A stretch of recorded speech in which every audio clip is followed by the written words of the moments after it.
Guys, मैं हूं आपका होस्ट सोमनाथ और आप देख रहे हैं ट्यूबलाइट।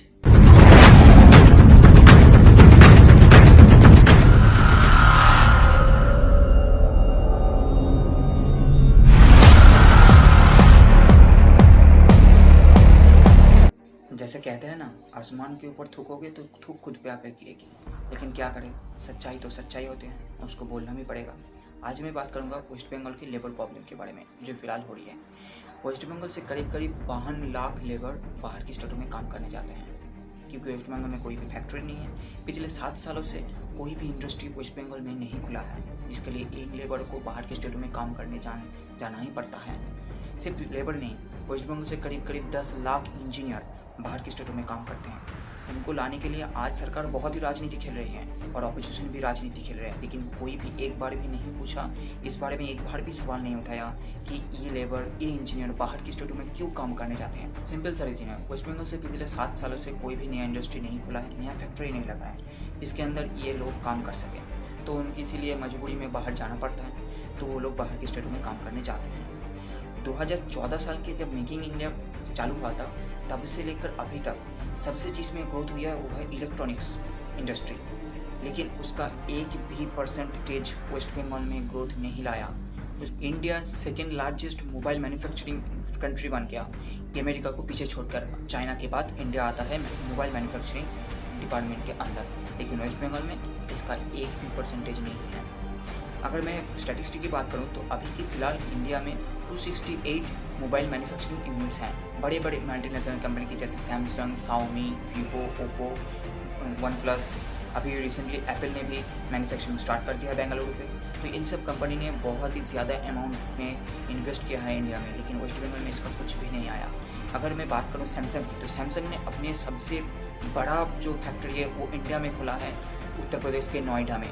करीब 120 मिलियन स्मार्टफोन हर साल मैन्युफैक्चर होते हैं, और भी बहुत सारी कंपनी हैं जिन्होंने अपने फैक्ट्री लगाए हैं। अगर मैं इन्वेस्टमेंट की बात करूं तो मेरे पास पूरा स्टैटिस्टिक है, कौन सी कंपनी कितना इन्वेस्ट किया है इंडिया में। सैमसंग का तो मैंने बता ही दिया, वर्ल्ड का सबसे बड़ा फैक्ट्री इंडिया में है, तो उसको बताना नहीं पड़ेगा। अगर मैं शाओमी की बात करूं तो शाओमी ने अकेले ही 3500 करोड़ रुपए इन्वेस्ट किया इंडिया में। अगर मैं रियलमी की बात करूं तो रियलमी ने 300 करोड़ रुपए इन्वेस्ट किया इंडिया में। अगर मैं वीवो की बात करूं तो वीवो अकेले ने 7,500 करोड़ रुपए इन्वेस्ट किया इंडिया में। और भी आ जाता है, वन प्लस आता है, एप्पल आता है। इन सब कंपनी ने बहुत ही ज़्यादा इन्वेस्ट किया है इंडिया में स्मार्टफोन मैन्युफैक्चरिंग के लिए। तो ये जो फैक्ट्री ग्रोथ हुई है, लेकिन वेस्ट बंगाल में इसका कुछ भी नहीं आया। मैं सिर्फ एक इंडस्ट्री की बात कर रहा हूँ। अभी समझ लीजिए बहुत सारे प्रोडक्ट्स होंगे जिनके बहुत ही इंडस्ट्री के बहुत ही ग्रोथ मिली है, जिसको वेस्ट बंगाल में कुछ भी नहीं है। इन सब के ऊपर कोई भी मीडिया सवाल नहीं उठाता, सिर्फ बोलते हैं कि क्यों लेबर बाहर से नहीं आ रहे हैं, क्यों उनका इतना हालत ख़राब है, लेकिन कोई नहीं बोलता क्यों उनको जाना पड़ रहा है, कि वो लोग बाहर काम करने क्यों जाते हैं, क्यों अपने स्टेट पे काम नहीं कर सकता। यहीं पे कुछ लोगों को लगता है कि इंडिया में सिर्फ स्मार्टफोन मैन्युफैक्चर यानी कि असेंबल होते हैं, नया बनते नहीं हैं, लेकिन ये बहुत ही गलत है।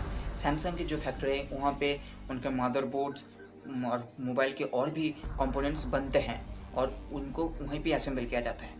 और सैमसंग ने ऐसा इनिशिएटिव लिया है कि इंडिया में मैन्युफैक्चर करके वो बाहर की कंट्री में उनको एक्सपोर्ट भी करेंगे।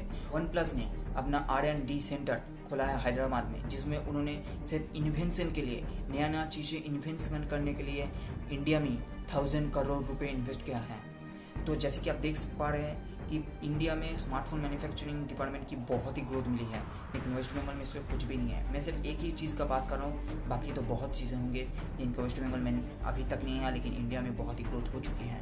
जब ये मॉडर्न इंडस्ट्रीज़ को काम में लेकर वो पूरा भारत आगे बढ़ रहा है, पूरा भारत की इकोनॉमी आगे बढ़ रही है, तब हमारे वेस्ट बंगाल की चीफ मिनिस्टर अपने नौजवानों को पकौड़े की दुकान खोलने के लिए बोल रहा है। जी हाँ, उनका मानना है कि सब लोग पकौड़े की दुकान खोलेंगे और बहुत ही ज़्यादा पैसे कमाने लग जाएंगे। मैं किसी की कोई भी प्रोफेशन को छोटा नहीं दिखा रहा हूँ, लेकिन एक मुख्यमंत्री को अपने नौजवानों को ये सलाह देना शोभा नहीं देता। हमारे वेस्ट बंगाल की मुख्यमंत्री 2 रुपये किलो चाल देके खुद को बहुत बड़ा समझ रहे हैं कि उसने बहुत बड़ा कांड कर दिया 2 रुपये किलो चाल देकर। एक समय तो वेस्ट बंगाल की सरकार ने एक प्रोजेक्ट भी निकाला था कि जिसमें वेस्ट बंगाल से बाहर गए हुए लोग, जो लेबर गए हैं या इंजीनियर जो बाहर काम करने गए हैं, उनको एक टाइम पे 20,000 रुपये वो देंगे और वो घर में आकर बैठ जाएंगे। तो बच्चों का खेल हो रहा है क्या? जैसे कोई बच्चा बाहर जा रहा है और उनको चॉकलेट देकर अंदर बुलाया जा रहा है। तो अगर मैं और भी कुछ अनएम्प्लॉयमेंट की बात करूँ ना, तो पिछले कुछ सालों से स्कूल सर्विस कमीशन का जो टीचर रिक्रूटमेंट होता है वो भी बंद पड़ा है। बहुत सारे ग्रेजुएशन करके मास्टर्स करके घर में बैठे हुए हैं, उनको नौकरी नहीं मिला। तो मैं वेस्ट बंगाल की सरकार से हाथ जोड़कर विनती करता हूँ कि हर चीज़ों में राजनीति खेलना बंद कीजिए और कुछ काम का काम कीजिए। सबको पता है कि कोरोना एक बहुत ही बुरी चीज़ है, लेकिन ये बुरा चीज़ जो हमारे गलतियों के दिखा रही है ना, इसको हमको सीखना पड़ेगा इनसे और इन गलतियों को सुधारना पड़ेगा। वेस्ट बंगाल की हर एक मीडिया को बताना चाहूँगा कि उन सब नेता को लाकर वहाँ पे झगड़ा करा के कुछ भी नहीं होगा। कोई भी टॉपिक के ऊपर सही से डिस्कशन नहीं हो सकता। तो आप इन सब चीज़ों के ऊपर डिस्कस कीजिए, इन सब चीज़ों को सामने लाए। क्योंकि क्यों बाहर जाते हैं ये लेबर लोग, क्यों उनको एम्प्लॉयमेंट नहीं है इन वेस्ट बंगाल में, क्यों इंडस्ट्री नहीं आ रहा है वेस्ट बंगाल में, इसके ऊपर सही से आवाज़ उठाए। आपका आवाज़ सबसे पहले सरकार तक जाएगी। हम तो बहुत छोटे हैं, हमारी आवाज़ कैसे जाएगी? तो इसी आज के वीडियो में इतना ही। बहुत ज़्यादा से ज़्यादा शेयर कीजिए ताकि ये बात सरकार तक पहुँचे। इन सब चीज़ों के ऊपर मीडिया भी सवाल उठाए, आप भी सवाल उठाओ। फेसबुक पेजेस पे, इंस्टाग्राम में कहीं भी हो, शेयर कीजिए इस वीडियो को। तो तब तक के लिए नमस्कार, स्वस्थ रहिए, घर में रहिए और बाहर के लोगों को भी स्वस्थ रहने के लिए मदद कीजिए। एक बात याद रखना, आपके गलत कदम और हज़ारों लोगों को इन्फेक्ट कर सकती है। जय हिंद।